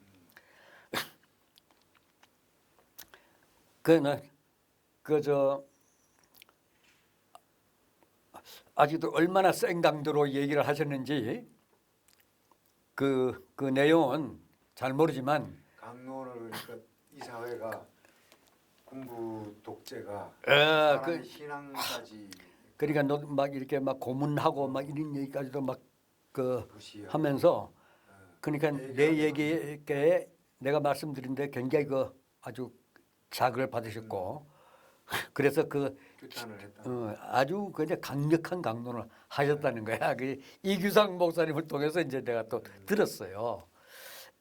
그럴 정도로. 또 내가 얘기하는 게 아마 굉장히 좀 이렇게 공감이 가셨던 모양이지. 그랬겠죠. 이제 결국은 정말 그 신앙을 자기가 막상 공산주의 이 국가로 그냥 뒤집어 자백할 수밖에 없는 그 분노하신 거지. 그러니까 고문하는 과정이 이제 신앙도 짓밟고. 그렇죠. 그래서 옛날에 왜 그 천주교 박해나 뭐 이런 게 심할 때 배교자들도 많이 생기는 거거든요. 그렇죠. 난 그 욕할 수가 없어요. 그 정말 안 당해 본 사람들 그 욕을 하면 안 돼. 그 비판을 하면 안 돼. 아, 난 그런 경험이 어쨌든 뭐 그런 경우가 네. 그 있었어요. 그리고 바로 이제 그 투파장마차 하면서 이제 80년대 넘어와서 네. 80 이제 3년도에 네. 초에 이제 포장마차 접고 네. 그 무렵에는 그러면 이제 안양 쪽에 사셨네요. 그렇죠. 그러니까 네. 이제 사실상 결혼하고서도 신혼방을 안양 쪽에서 차렸으니까. 2살 지난 딸과 이제 형수님 이렇게 해서 이제 네. 거기 살면서 포장마차 접고 그러면 그 다음에 83년이 됐거든요. 그렇죠. 또 이제 공장을 들어가셔요. 그러니까 그때 이제 공장에 들어왔다 쫓겨나고 포장마차를 했고 포장마차를 끝난 게 이제 83년 초 네, 그렇죠. 83년 초고 그런데 83년 이제 말쯤 이제 됐을 때 김문수한테 연락이 왔어.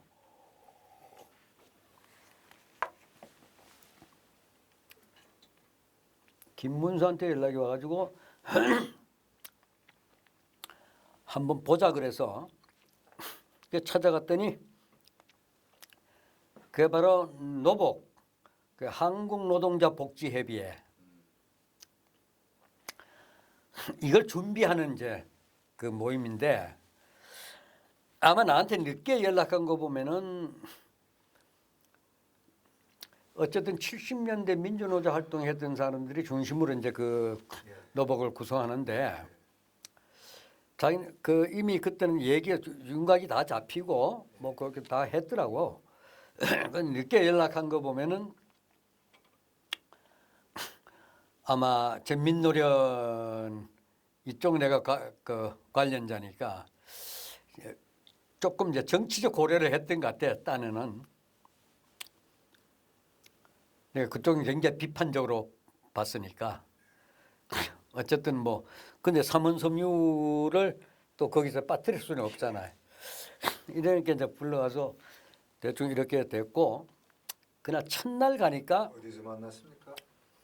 그 신길동 네. 신길동 노동자 복지회의 그 원풍에서 얻어놓은 집이 하나 있어요. 그게 이제 한국노동자 복지회의 본부지. 그래서 거기서 이때는 이미 이제 원품 모방도 깨지고 그러니까 그렇죠. 83년도니까. 기금을 모아가지고 이제 방을 하나 잡았던 거예요. 그러니까 이제 박용석, 김문수가 이제 핵심적으로 그걸 이제 구상을 냈고, 이게 아마 이제 그날 얘기한 거 보니까 노동자리 자체적으로 그러니까 상황이 뭐 워낙에 살얼음판 같으니까 그 당시에 노동자들이 뭐 독자적으로 뭐 이렇게 했다가는 하루아침에 그냥 박살날 것 같기도 하고 안 그래 웬만하면 그냥 그런 조직들은 뭐 그 어떤 그 공산주의와 연결된 걸로 그냥 다 몰아가고 이런 판국이니까 아마 교회라고 하는 걸 그 바운더리를 삼아서 그 좀 보호를 좀 받으려고 했던 것 같아. 그래서 개신교 그 천주교 이쪽에 이제 지원으로 그걸 이제 후원 후원 세력으로 놓고 거기에서 이제 그 노동자들의 그 활동 그 이제 조직을 만들려고 그렇게 구상을 했더라고. 그런데 그날 참날 오라 그러는 날 김문수하고 뭐 그 또 다른 데 지부장 했던 친구하고 뭐 아마 종로 5가에서 그 종로 5개 기독교 회관에 그 NCC 쪽에 가서 얘기를 하고 온 모양이더라고. 그 임명진 목사하고도 이제 거기서 만나가지고 막 기독교에서는 뭐 어떻게 지원을 할 건지 뭐 이런 얘기들을 한 모양이지나 그건 구체적인 몰라요. 모르는데 모임이 뭐 하여튼 그 내용이 결렬됐다고 그 개신교 측은 배제를 배제를 하는 걸로 했다고. 그러니까 개신교하고는 관계없이 천주교 쪽에 이제 지원을 받아서 그 하는 걸로 그렇게 얘기가 된 걸로 그 얘기를 이제 하는데 난 그 얘기를 들었죠 다. 그래서 기왕이면은 안 그래도 그 가끔은 그 신구교가 연합예배도 같이 보고 뭐 또 그 3.1절 뭐 3.1 뭐 구구선언이 뭐 이런 뭐 이런 여러 가지 그럴 때마다 같이 하고 했는데 또 때로는 또 조금만 문제 놓고 뭐 티끌티끌 할 때도 있고 그 노동자가 오히려 좀 거기서 양쪽을 좀 강하게 화해 같이 나가는 이런 걸로 했으면 좋겠는데 왜 개신교를 배제했을까? 난 그냥 그렇게 생각하는 거야. 내가 그 논의구조에 뭐 참여하고 하니까 첫 만났을 때 그 얘기를 하는 걸 듣고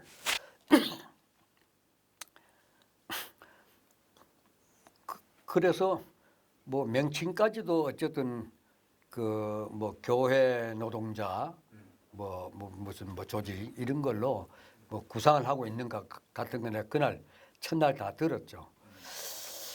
그래서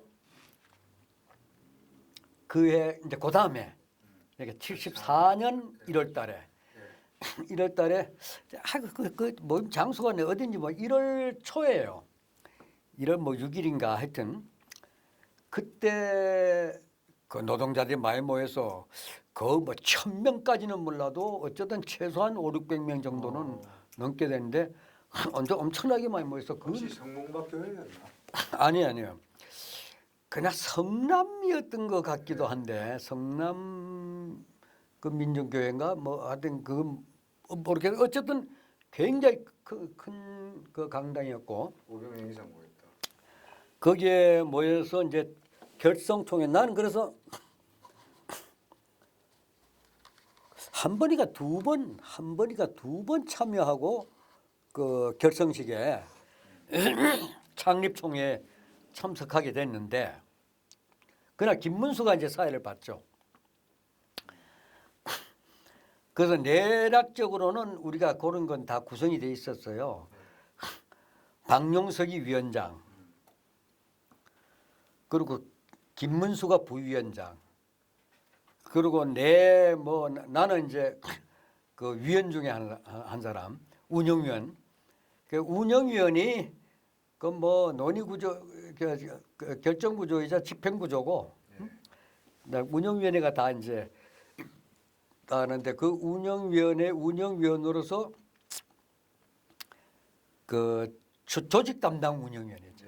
조직 담당을 맡기로 하고 그러니까 한 2번은 그 사전에 참석했네. 그렇게 이제 다 짜서 어떤 누구는 뭐 그래서 운영위원회 한 10여 명 아마 됐을 것 같은데 그렇게 하고 그 총회 이제 하는데 앞에 이렇게 김문수 사회를 보고 총회 하는데 이제 뭐 시작하면서 뭐 명칭 이제 그 정관을 우리 규약 정관을 이렇게 쭉 검토하는 과정에서 명칭을 우선 이제 정하잖아요. 근데 앞에 미리 써 붙여놨어. 한국교회 노동자 복지협의회 원래 교회자가 창립총회 이렇게. 한국교회 노동자 복지협의회 창립총회 이렇게 붙여. 교회 복지. 한국교회 노동자 복지협의회. 그러니까 원래 이제 개신고 그거 다 상정하고 이제 그렇게 그 이름을 그렇게 붙였던데 어쨌든 카톨릭 쪽하고만 이제 연결되더라도 또 교회니까 그것도. 그러니까 한국교회는 그렇게 명칭 붙어 있어. 근데 나는 그때 바라보는 상들이 다 좀 달랐겠지만은 나는 이제 전민노련 이걸 하면서 전국적 또 안 그래도 전국적으로 돌아다니면서 그 교육도 하고 뭐 이제 이런 경험도 있고 전민노련을 또 전국적인 조직을 또 가져보기도 하고 이런 경험이 있기 때문에 내 생각은 그때 한국노동자복지협의회를 어떻게 상을 어떻게 받느냐면은 이거는 사실상 명칭이 어떻게 되건 또 구성이 어떻게 되건 한국노총이 지금 철저히 어용화돼서 오히려 노동자들을 위해서 일하는 게 아니라 반노동자적인 그런 그 행태를 이게 보이고 있는데 그건 우리가 노동조합으로서 인정할 수 없다. 그런데 이 우리가 결성하는 이게 노동자 70년대 그 어용이 그냥 그 득실근 상황에서 민주적인 노조 활동을 하다가 다 쫓겨나고 감옥 가고 했던 이런 사람들이 모였는데 예. 일단 그 정말 그 노동조합으로서 본연의 자세를 되찾기 위한 그런 그 민주노조 운동을 쭉 해왔는데 이런 우리가 뭔 이상 그 노동조합 조직으로서 재구시를 하지 못한 한국노총을 대체할 난 대체 세력으로 봤어요. 그래서 우리가 독자적으로 그 구체적 현장과 이게 연결되면서 현장 노동자들을 교육하고 조직하고 해서 우리 세력 키워나간다. 그러니까 정부에서 뭐 법률적으로 인정하든 안 하든 우리는 한국노총을 대체하는 새로운 정말 진정한 노동조합 그 연맹으로 우리는 활동한다. 난 상을 그렇게 해가지고 그래서 그 밑에 그 한국노동자복지협의회가 중심이 되고 3층 구조가 되고 그 밑에 각자 뭐 지역 협의회가 만들어질 수도 있고 또 부문별로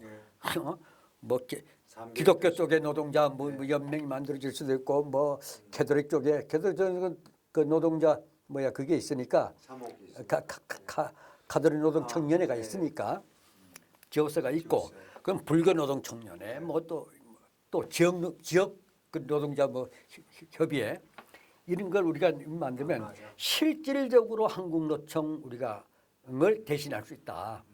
이렇게 우리가 좀 통 크게 나가야 된다. 우리가 저 전망을 난 그렇게 보고 있었고 그런 점에서 나는 그 가급적이면 이제 기어이만 교회라는 교회의 그 도움을 받을 거면은 그 개신교도 왜 같이 하면 좋겠지 왜 그게 안 됐지?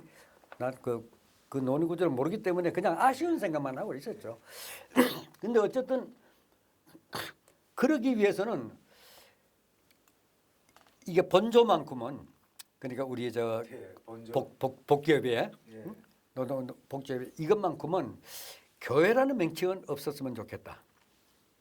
오히려 그래서 노동자 조직으로서의 일반성을 갖는 그런 게 됐을 때 교회 노동자밖에 그럼 불교 노동 청년회가 만들어진다면 그 들어오기도 좀 깔끄럽잖아요. 여타 이유로 어떤 여러 가지 이유로 이건 장애가 될 뿐이다. 교회라고 하는 이름을. 그래서 내가 그 명칭 조항에 이제 논의할 때 내가 제안을 했어요. 이거 바꿨으면 좋겠다. 교회라는 걸 빼고 한국노동자복지협의회, 한국교회노동자복지협의회를 한국노동자복지협의회로 했으면 좋겠다. 근데 내가 또 오해가 있을까 봐 그런데 나는 어릴 때부터 기독교를 그 교회를 다녀왔고 어떤 면에서 교회에 대한 거부감이 전혀 누구보다도 뭐 없다면 없는 사람이다. 그럼에도 불구하고 내가 떼자고 하는 거는 우리는 한국 제2의 정말 제2가 아니라 한국노총을 대신하는 그런 조직을 우리가 출발시킨다고 하는 관점에서 봐야 된다. 난 그렇게 생각하고 있고 그런 점에서 노동자 조직으로서 일반성을 갖는 명칭이면 좋겠다. 그래서 교회라는 이름 뺐으면 좋겠다. 그리고 이제 그 발언을 이제 던져놓고 앉았는데 김문수가 엄청 공격을 했죠. 사회 보는 게 이제 김문수였으니까. 응? 교회에 그렇게 혜택을 많이 본 사람이 교회라는 이름 빼자 그런다고. 그 본질은 그거 아닌데 내 얘기야. 막 공격을 하는 거예요. 아 그래서 내가 그때 이 친구 아주 내가 전민노련에 그걸 어떤 그 염두에 두고 있구나. 아직도 그 나한테 대한 그걸 자기들 심정적으로 아직 그게 불식되지 않는 거야. 저 전민노련. 어쨌든 내 느낌이 그랬었고. 그래서 내가 지금 어떤 상황인지 알면서 교회라는 명칭을 빼자고 그런다고. 우리가 이걸 뺐을 때 얼마나 지금 이 조직을 존속시킬 수 있겠냐. 그렇지. 그 외피가 필요한. 그걸 알만한 사람이 막 그런다고. 아유 막 호통을 치는데 그래서 내가 일어서 가지고 그 유신 시대에 그 70년대 정말 아주 살얼판 같은 그 파악한 유신 시대에 기독교 운동을 너무 그렇게 얕잡아 보지 마라. 오히려 누구도 나서지 못할 때 목사 신부들이 앞장섰다. 그렇게 싸워온 정말 그런 게 바로 한국의 신구교다. 우리가 그 외피 또 우리가 주체적인 역량이 부족할 때 그런 외부적인 힘을 끌어들일 수 있는 것도 우리 능력이고 그건 뭐 얼마든지 우리가 활용해야 된다. 그런데 기독교 운동을 지금 얘기 듣고 보니까 김문수 동지 얘기 듣고 보니까 기독교 운동을 너무 얕잡아 보는 것 같다. 그렇게 싸우는 기독교 단체가 기독교가 신교든 구교든 교회라는 이름을 붙인다고 그래서 안 도와줄 걸 도와주고 또 마땅히 도와줘야 될 걸 안 도와주고 뺀다고 그래서 그런 정도의 그런 기독교 운동이 아니다. 우리가 교회라는 이름을 붙이든 안 붙이건 개신교든 구교든 자기네들이 할 수 있는 역량만큼 우리 뜻을 잘 알고 있고 오랫동안 그런 유신 시대에 민주노조 활동을 하면서 또 개신교, 신구 또 구교 이쪽에 그 민주화 반독재 투쟁을 하는 과정에서 교유해 왔고 그 이름을 붙이든 안 붙이든 충분히 힘을 대준다고 본다. 그 이름 저 교회란 명칭 뺀다 뺀다고 그래서 도와주고 안 도와주고 너무 기독교 운동을 그렇게 얕보지 마라. 내 말이 이해가 돼요? 예. 무슨 얘기인지는. 그러면서 내가 이제 그 얘기를 아까 하고 그래 내가 하자니까 하는 얘기는 적어도 그 숱한 각 부문에 불교 노동 청년 노동자 복지예배가 만들어질 수도 있고 그랬을 때 거리낌 없이 참여할 수도 있는 그런 일반성을 갖는 명칭이었으면 좋겠다. 그 얘기에 뭐 그렇게 반응하냐는 뉘앙스로 얘기를 했어요. 논쟁이 됐어요 그날. 그게 논쟁이었지. 네. 그런데 난 어차피 원래 내가 싸우는 성격이 아니에요. 근데 내가 꼭 해야 될 때 말을 또 안 하면 내가 후회를 해. 그래서 일단 난 내 의견을 던져놓은 거예요. 그리고 내 의견을 왜곡해서 그렇게 얘기하기 때문에 내가 다시 발언을 얻어가지고 재설명을 했던 거고. 그리고 어떤 결정을 여기서 한 거니까 난 그 얘기만 딱 하고 이제 앉았어요. 그러니까 그 1000명 가까이 되는 그 수백 명이 있는 속에서 김문수가 그런 명칭을 어떻게 했으면 좋겠습니까? 아무도 말하는 사람이 없어.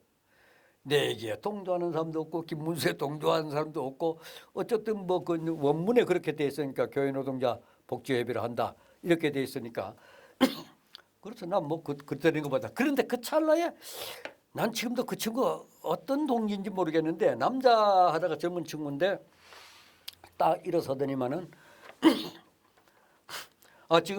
지금 그 발언을 그 두 분의 발언을 그 잘 들었는데 유동우 선배님이 그 제 안에 공감이 간다.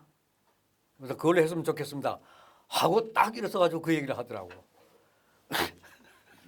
그런데 이쪽 한 사람이 나한테 지지를 했는데 뭐 심정적으로는 얼마나 지지를 했을 몰라. 한 사람이 딱 지지를 했는데 다른 사람들 거기에 대한 반대 의견 하나도 없는 거예요. 그럼 어떻게 되겠어요? 그래서 교회라고 하는 명칭에 빠진 거예요, 사실은. 그걸 복지협의회 그렇게 운영하는 친구들도 그게 아마 염두에도 없을 거예요. 그거. 실제로 사진을 확인해 보면 그렇게 나오겠네. 아, 그럼요. 김문수하고 그래서 사전 그 교회 노동자 교회 그게 빠지고 한국 교회 노동자 복지협의회에서 한국 노동자 복지협의회로 된 거예요. 그게 바로. 어쨌든 그랬는데 그 나는 참 꼭 부딪히려고 한 거 아닌데 내가 하는 것마다 긴장들을 해요. 난 그저 얘기 발언하는 것마다. 이후에 계속 그런 갈등 관계였어요. 그렇죠. 갈등이 되면서 끝내 이제 결별하게 되는데 그게 바로 이미 우리가 줄여서 이제 한노복이라 그러죠. 예, 노복. 노복이라기도 하는데 그 노복이 결성 이제 준비 과정에서부터 그러니까 73년 말부터 무슨 문제가 터져 나오냐면 블랙리스트 문제가 터져 나오기 시작한 거예요. 저 1위에서 1위의 태창 메리아스 막 이런 데서 원풍에서 일하던 친구들이 거들아 일하는데 그게 신분이 탄로나니까 그냥 해고시켜버리고. 그러니까 옛날에 노동조합을 했다고 하는 것 때문에 그냥 신분 탄로나서 이제 쫓아내고 또 인천서도 이제 터지기 시작한 거죠. 그 뭐 저 태평특수니 뭐 저 삼위각기니 뭐 이네 석유와 뭐 김옥섭이 뭐 저 안순애 김용자 얘들이 막 줄줄이 해고당하잖아요. 해고당하니까 이 항의를 하니까 노동청에도 항의하고 하니까 또 구속까지 시키고 이렇게 또 태창메리에서도 막 그렇게 일어나니까 막 잡아가고 하니까 신부들이 단신 농성에 들어가고 이 와중이었어요. 우리가 노복이 결성될 때가 그 와중인데 그러니까 우선 그 노복이 이제 그렇게 결성시켜 놓고 그 1월 달에 총회는 하고 그건 은밀히 이제 내부적으로 한 거고 공표를 하지 않았죠. 노복이. 그리고 3월 달에 3월 10일 날인가 그때 이제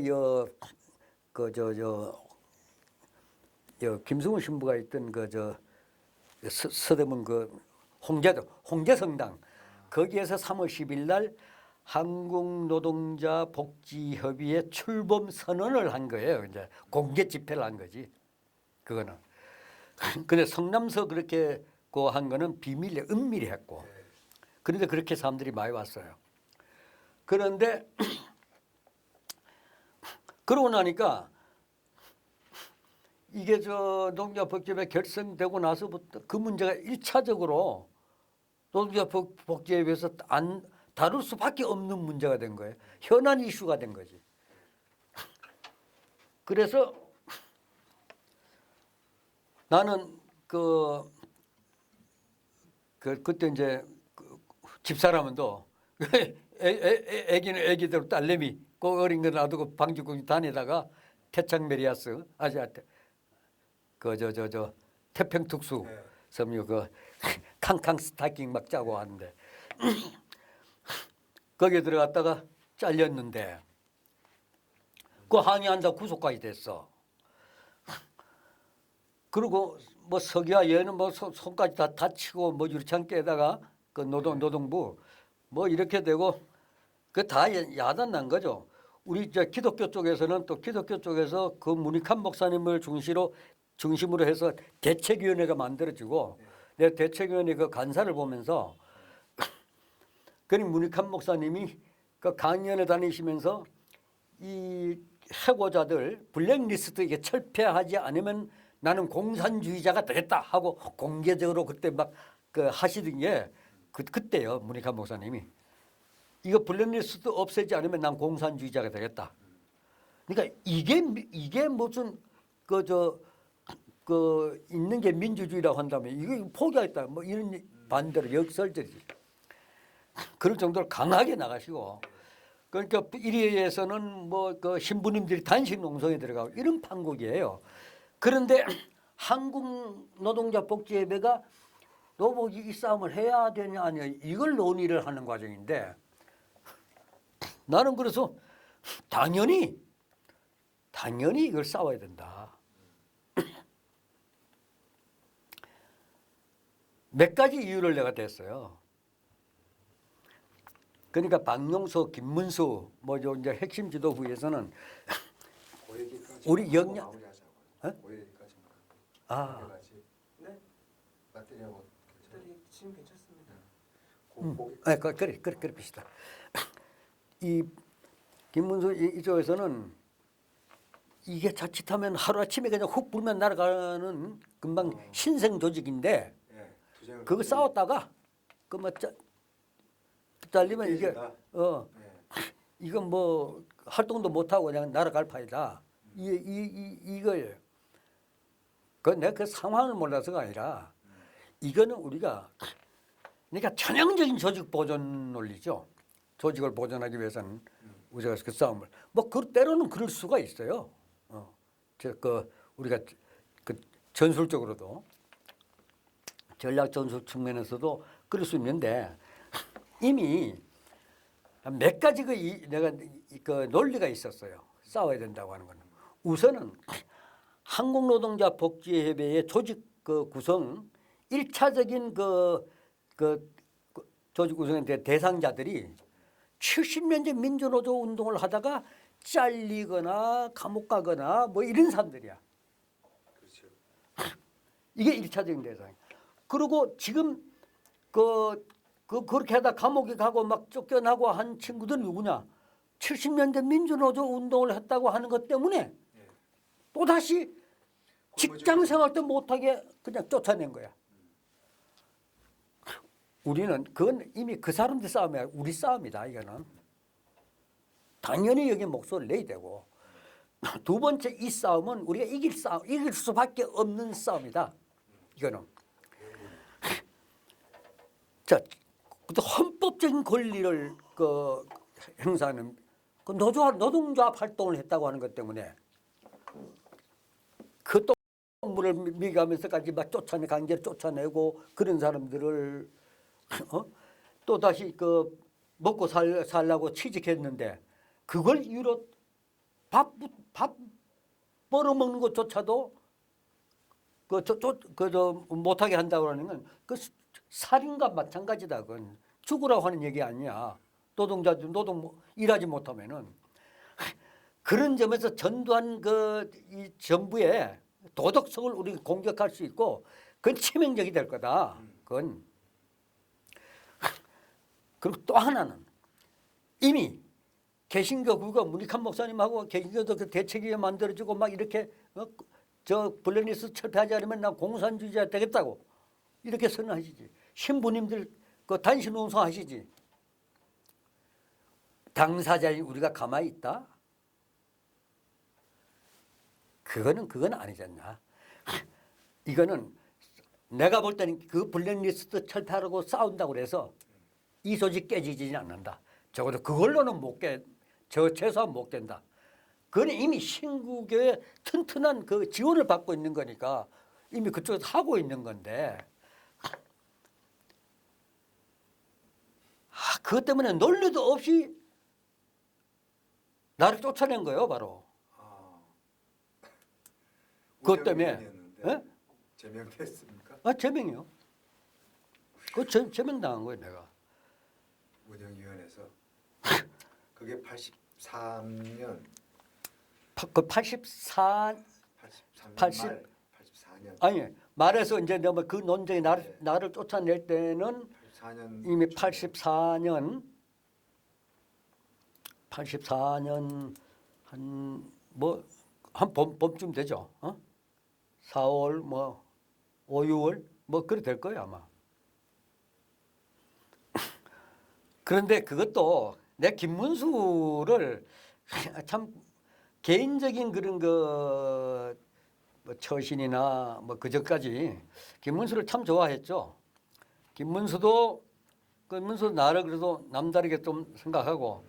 근데 하여튼 그 당시에 그런 점에 있어서는 굉장히 부딪혀요. 그게 바로 이 친구가 선입견을 가지고 본 게 내가 전민노련 출신이라고 하는 거. 이게 뭔가 좀 다르다고 하는. 이 친구만 해도 그때까지만 해도 옹골했거든. 문수가 선언을 하기 전에. 그러니까 그 박용석 지부장 위원장이었는데 그때 노복에 그 나보고 같이 못하겠다고 이렇게 된 거예요. 그러니 어떻게? 거기에 또 어쨌든 노복의 주인은 그 박용석 선배지. 예?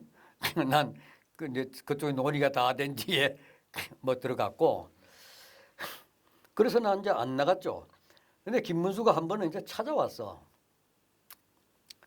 찾아와서 그 김문수가 나에게 이제 한두 살 어리니까 나보다 이제 형이라고 그러죠.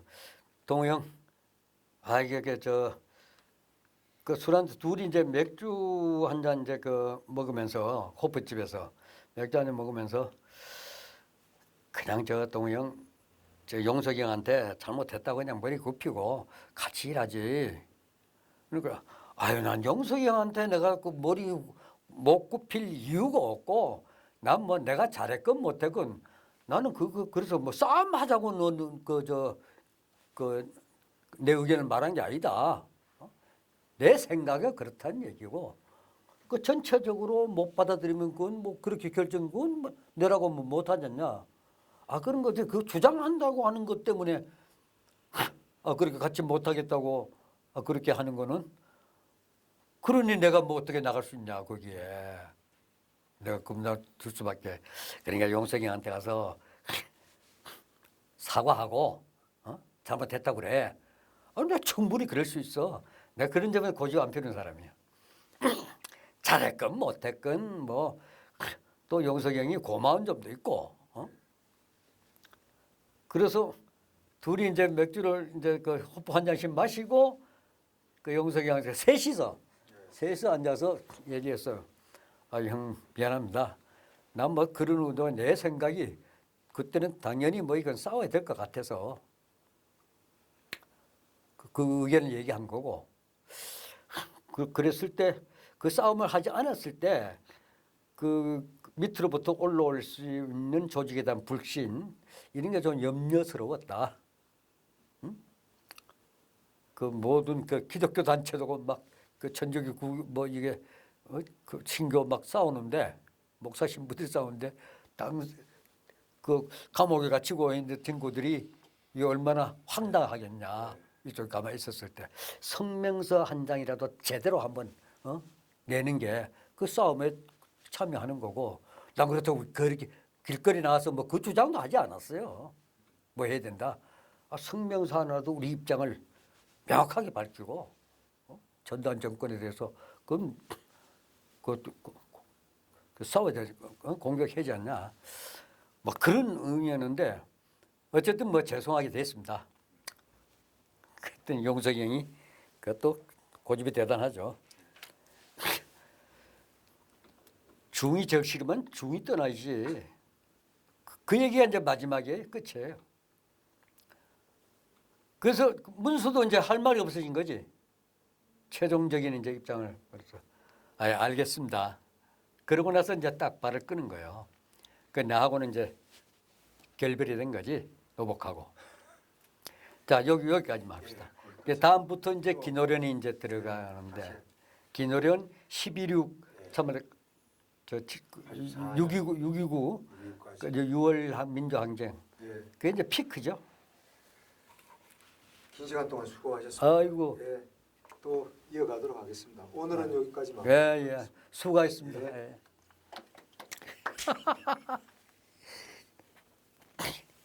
예. 야 근데 어쨌건